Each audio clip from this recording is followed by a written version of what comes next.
All right, let's get it, man. Like, share, subscribe, tell a friend, and tell a friend. Hit that like button right now if you can. That helps the channel the most. We got 120 people in the building, and we have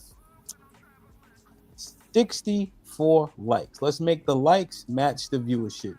That's important, man. Salute to everybody who watching on Twitch. Salute to everybody who's watching on X as well, man. Let's get it, man. Man, okay. So, Love C will be here shortly. But let's start with the origin story, if you don't mind, huh? So, Dez, we got introduced to Dez yesterday. We went through a whole lot of stuff or shit, whatever word you think makes more sense. But we didn't get concisely what was the origin story of you going to wife school specifically. So while I attended wife school, I was very combative. I think the common denominator for me in my relationships is that the men were telling me I was disrespectful, like my mouth was disrespectful. Um, and I did the research on my own, but my my man told me that his ex went to a wife school, but it wasn't like this. It was more so like the the prettiness of being a stay-at-home mom or a trophy wife. I went deeper and was like, no, I want to know what it means to be a wife. And I stumbled on Miss Karima, um, made her investment. She had only did like 3 or 4 cycles thus far in it. And I signed up and it was life changing for me.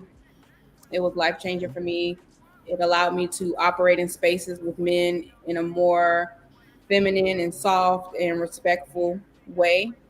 And so I used it as character development. It was never to be like, oh, let me go to wife school so I can get a husband. That wasn't my persona on it. I was newly divorced. And the common denominator, I asked my ex-husband, what I could have done better as a wife. And he told me that I was just really just OD disrespectful. Okay. So it was his suggestion. Well, no, it wasn't his suggestion. Before I even found wife school, I asked him why do you think our marriage failed? Like what I did wrong. He told me, I hope you're able to respect the next man that comes into your life because your disrespect is insane, essentially. Okay. Now, what made it so insane? Do you have any examples that you could think of in terms of I like just mean, blatant and utter disrespect? it's it's your typical angry black woman. You a bitch ass nigga. You don't make no motherfucking money. I'm the one who's gonna bring the money in this motherfucker. You don't do Hold shit. on. What I say. Like if I'm going back, I mean, it sounds so taboo now. I'm saying it because it's crazy. I would never say that to a man that I'm involved with now. I would never say those words to a man I'm involved with now. But those words that he's gotten some daggers. That man is probably scarred because of some of the things I've said to him. But specifically, you said bitch ass nigga. Yeah, I make the money. We gonna do what I want to do. You a bitch ass nigga. Yeah, I was the VP of the duct tape uh, ministry. When I was going through, I was the VP. Now you can just imagine what the president probably would have said to her significant other. However, I knew that my mouth was lethal, and it definitely it has broken a few men that I've dealt with, because that's not the first time that I've heard that about myself. Cute face, very bubbly, but boy, I will shank you in your carotid with my mouth, and I knew that was a problem for me. I could never be a man with a mouth like that. Now, I don't know the verbiage duct tape ministry. You said duct tape what? Ty? Duct tape ministry, yes. That is correct. And basically, you know how you put the duct tape on your mouth to shut up? Like that. That's a tangible representation of like, girl, shut up and don't say nothing else to your significant other. Just be quiet. You can't say anything for the next. I think one of the assignments is for the first 30 days. If your man says anything, you can't even rebuttal with anything other than okay, baby. Yeah. Like, that's one of the 30-day assignments is like you can't say nothing. Like you put it, you either go and buy you a roll of duct tape or you remember Miss Karima's like, you better put that duct tape on your mouth because you know what I mean. So yeah. Man. Okay. All right. And so, would you remember the exact moment where you knew that your conduct was unbecoming, or did you always know and just continue to move that way? Like, what do you have an epiphany moment at all where you say, "Okay, I need a level of guidance, therefore I'm going to choose wife school"? Um, I was gonna lose the gentleman that I'm with now. I was repeating cycles. And he's like a no nonsense type dude. My ex husband, he didn't have much of a backbone, but this gentleman that I'm with, he's like, I'm not dealing with that shit. So I'm over here begging and pleading, like, no, I'm gonna get better, please. Okay, I promise, please. Like, all right, Hmm. I'm gonna find it. I'm gonna find it. I'm getting it together. I went to wife school. It got better. It did get better, but it's a long standing journey of not Do you having that. do you think that the men previous to the gentleman of today, do you think that you were choosing them because they were pushovers and they allowed it? How do you think? Do you think there's any subconscious into those choices? I think so. Yeah, I think I'm gonna be honest with you. I was super vain. I didn't even date men that looked better than me. Mm. Break that down. I know that's deep. I had because there's just a certain sense of confidence that comes when you know when someone's lower than you. Like Mm. you ain't leaving me. Like shoot, I'm this caramel skin, good kid, Puerto Rican. My mama, I work hard and all this other stuff, and it just Mm. there comes a sense of entitlement. There you go. There's a sense of entitlement that comes with how I was thinking. Mm. Okay. Now, isn't that kind of normal though? That like generally women are the pretty person in a relationship, but you were saying like you were intentional. Yeah. Would you call these men unattractive, or at most like you? Go ahead. Sorry. No, no, no. Finish your question. I'm sorry. Would you think? Would you? What would you rate them? Would you call them like unattractive? Would you call them ugly? What would you call them? Oh, they needed me.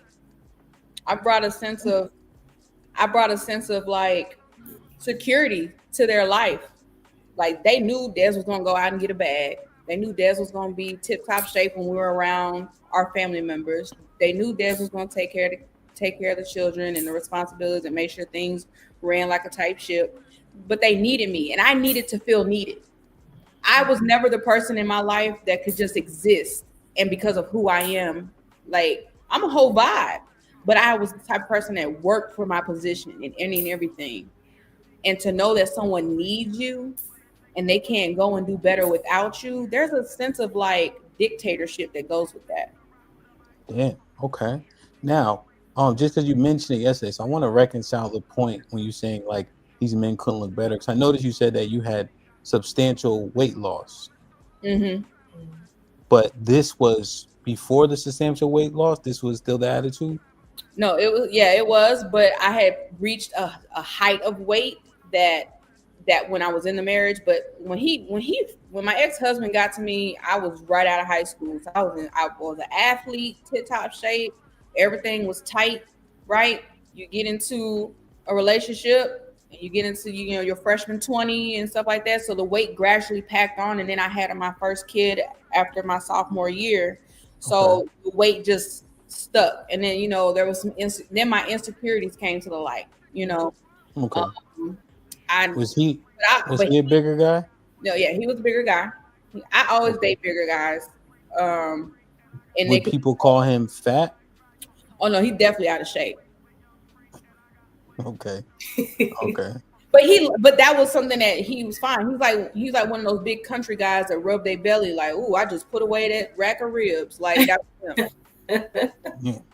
But he Okay. says that by himself. That's not even no shade or anything like that. Like No, he no, no. You just actually painted. likes the fact that he had a big big, midsection. Okay. Okay. So he still fit that mold of someone who needed you, someone who probably you were a little bit higher on the totem pole in terms of attractiveness. Then, so he still fit that mold. Mm-hmm. Okay. All right. Hold that thought, man. Like, share, subscribe, tell a friend to tell a friend. Hit that like button right now if you can. That helps the channel the most. Ty, what's popping, man? What's your origin story? Welcome, man. I'm glad to have you here. Yes, thank you. Well, my husband actually recommended wife school to me because we wasn't gonna make it. Just being real. Man. Okay. So we how were did married for 6 years. so before you? Okay, so yeah. What year of the marriage was that, and how does that conversation go? Like, can you bring us through that conversation? So I had never even heard of wife school. I hadn't seen any, of the post social media or anything. So I was really kind of shocked when he suggested, because I'm like, well, how did you even find out about this? But it was around our anniversary time, and we were talking about like getting each other gifts for our anniversary and like celebrating or whatever. And he said that he wanted his anniversary gift to be for me to go to wife school, for me to pay and enroll and go to wife school. So at that point, I knew he was serious. So I signed up, took the courses, and it was definitely an eye-opening, very reflective class, I will say. Okay. So what does this mean? Oh, this is our little applause for each other. Good, and we gotten over that hump. It's like, give us a clap. Yeah. So, okay. All right. So that's a wife school thing. Yeah, it's a wife school now, thing. So how far were you guys into the marriage? We said, like, listen, my gift need to be wife school for you. 6 years.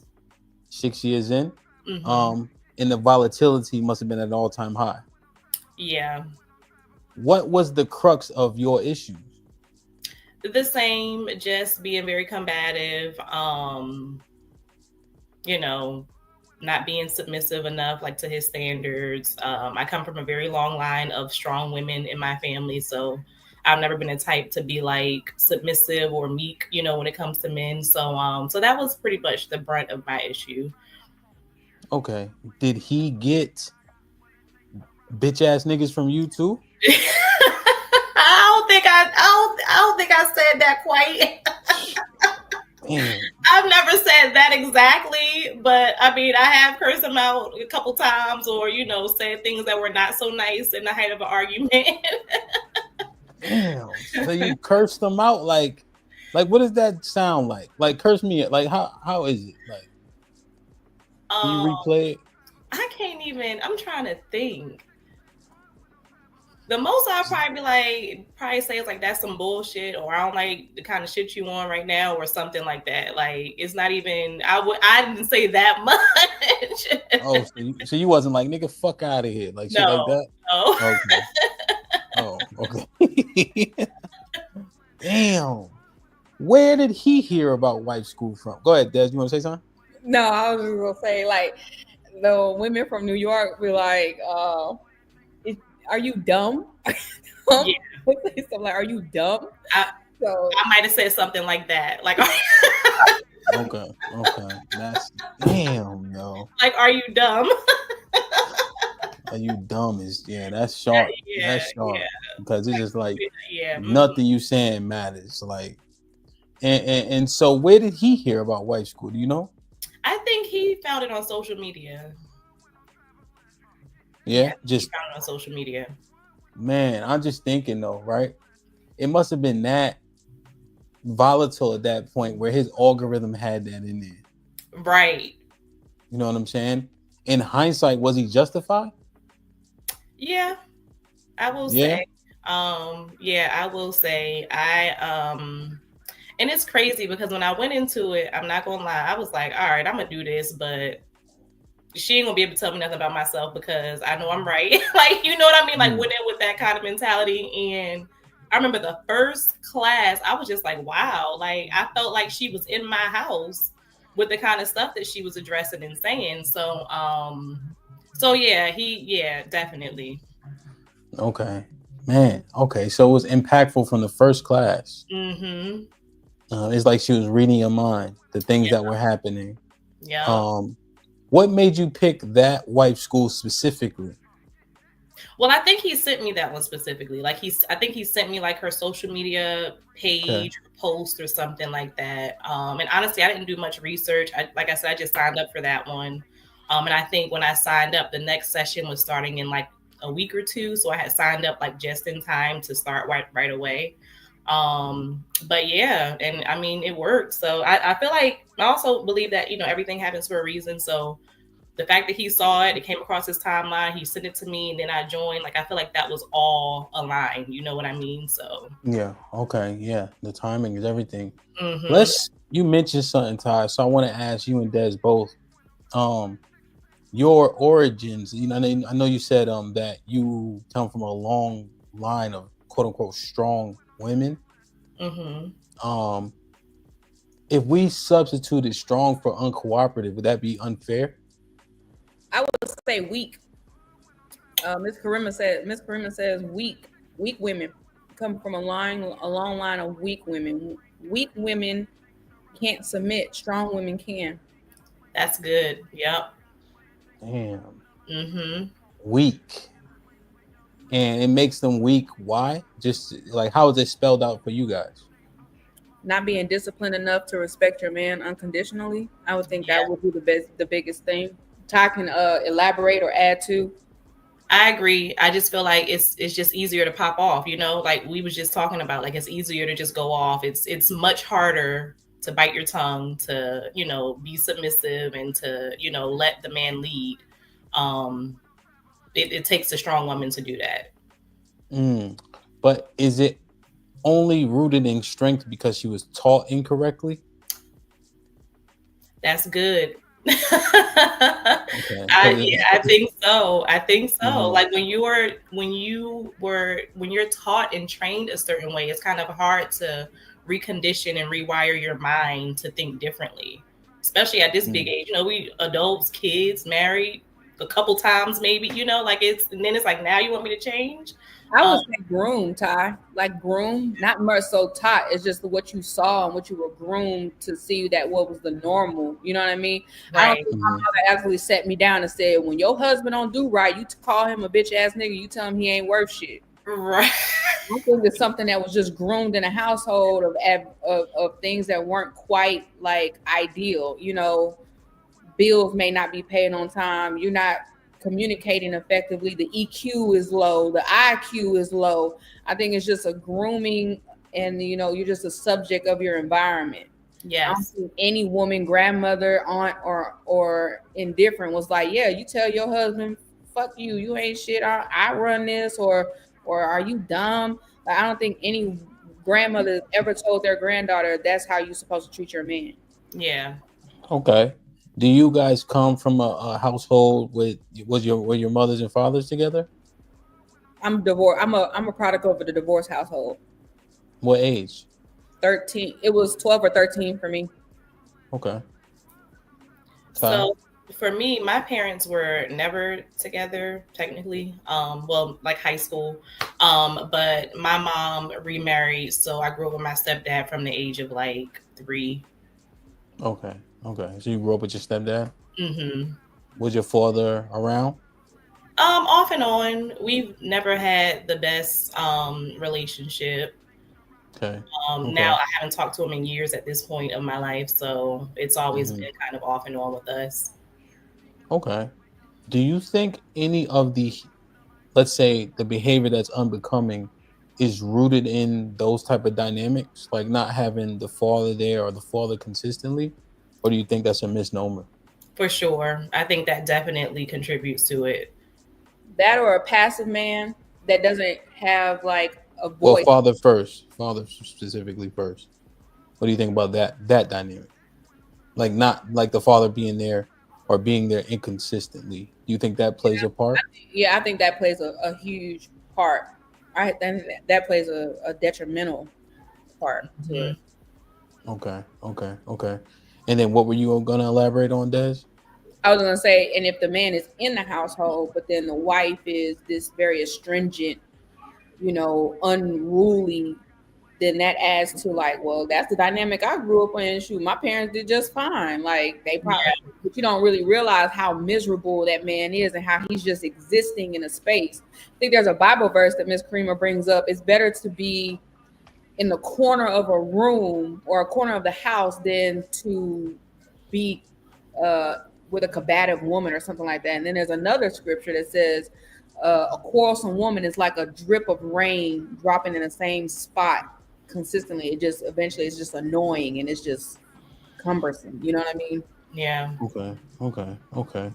So, what is the root of the wife school? Is it rooted in biblical teaching and text? Yes. Okay.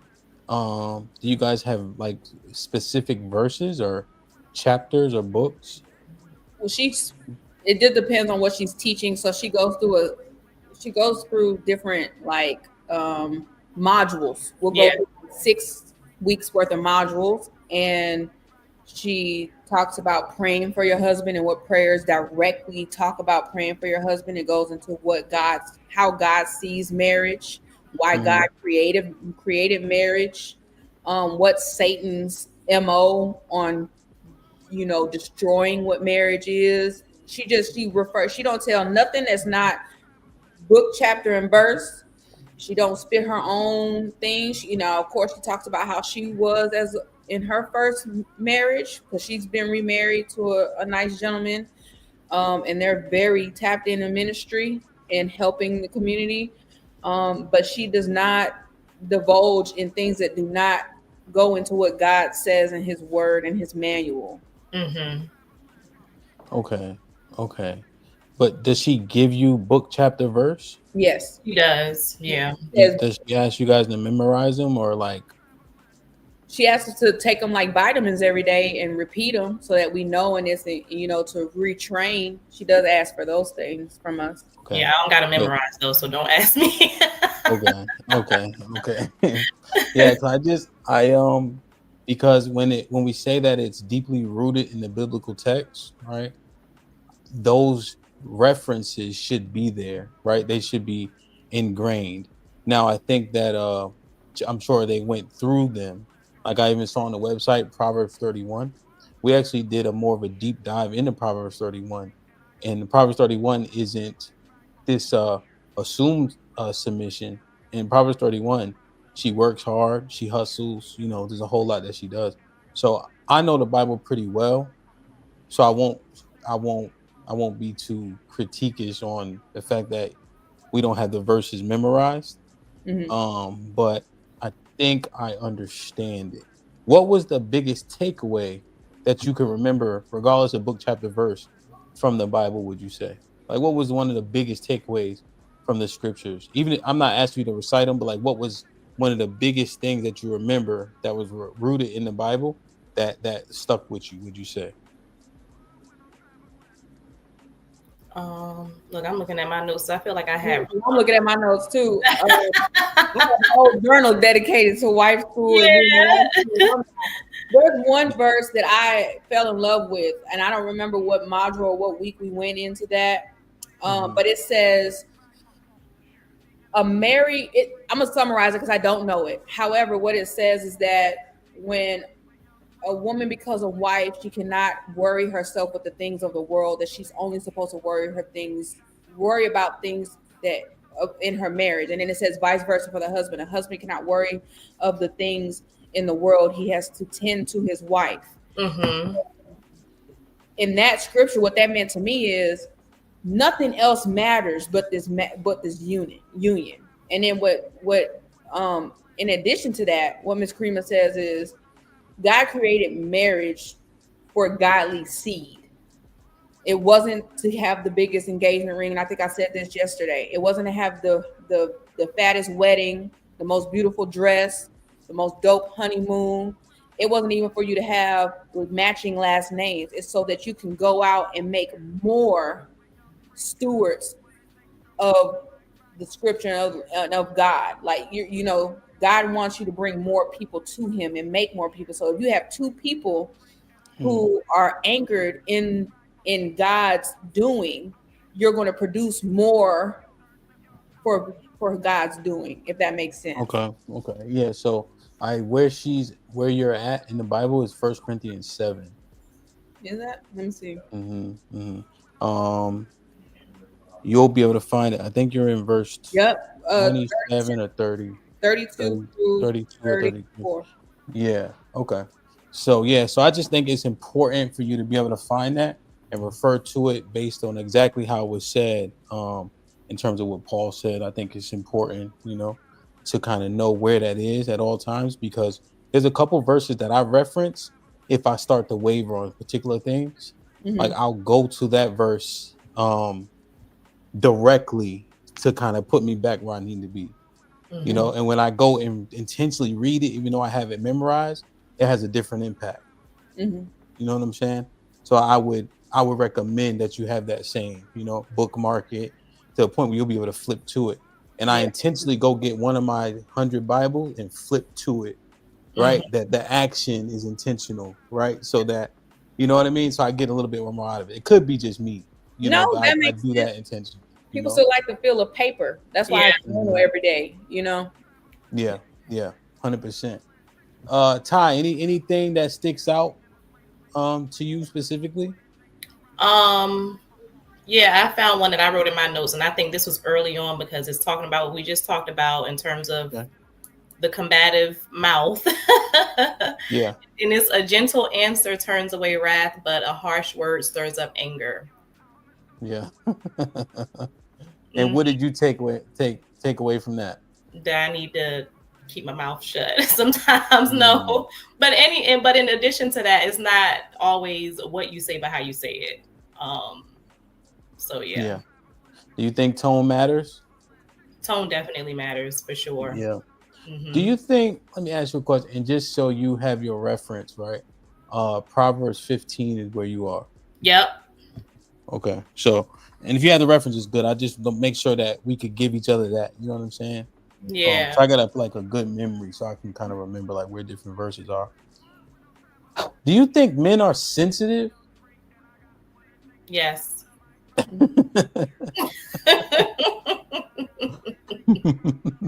I Yeah. don't think they're sensitive to a fact where like they just gonna cry every day. I think that they have to be sensitive to the fact that at the end of the day they have to hold their own. Miss Hmm. Karima Mm, said, Miss Karima said, imagine the things that you said to your husband, but it came from another man or another woman. mm, What do you think he would do?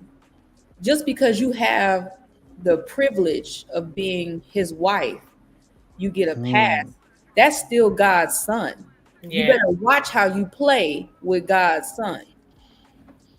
Damn, Yeah. that need to be shouted from the mountaintop, huh? Yeah. Miss That is, what Green do do you not think play. about? She don't play at all. She take it easy in the first couple weeks, but boy, by week Mhm. 4 or 5, she Yeah. she on your head. Yeah, that is that's interesting, right? What if you were talking to him and you were a man? Do Yeah. you think, Ty? Do you think that that is leveraged, right? Like by women. So let me ask. So I ask this question when I do interviews from time to time. Let me ask you guys, or it's a statement. Let me know if it's true or false. A woman's strength is the facade of her weakness, and a man's weakness is the facade of her strength. Facade of his strength. Hmm. Because it popped in my head when you said that. I What agree you with guys that. think? Yeah, and then she also mentioned how like words hurt more. I think she correlated to like being stabbed with the knife or Mhm. something like that. Like that's how men receive it when we speak to them a certain way. Like, we may think it's just whatever, but it really does have that kind of impact. But yeah, that's why I thought when you asked about men being sensitive, but I definitely agree with that statement. I feel like just like Des said, men have to, be strong outwardly, but really internally they are very sensitive. Mhm. Yeah, no, 100%. And just like in terms of transparency, I've like my wife and I were having a back and forth, right? And now she ain't never said no bitch ass nigga. But like like it may be an escalation of voice or like cutting off or whatever the case is, right? Right. And I say, like, if you was a man, you wouldn't dare. You know what I'm saying? And not to say I'm like super duper tough, but I'm willing to get my ass beat. You see what I'm saying? Like, I don't mind getting beat up. It happens, right? You can't win them all, you You know. But win some, you lose some. yeah, but you know, so when you said that, it resonates. You know, Mhm. man, that is that. I like that. I like that. And that's in the is that in the beginning of the wife school itself? When she goes to bat for husbands and significant others, Mm-hmm. she kind of eases you into it. Okay. She mostly pulls up a mirror on you. Yeah. She don't even address husbands. Like husbands don't even Mhm. come up in the conversation unless we're talking about how we should pray for them. Mm-hmm. Wow.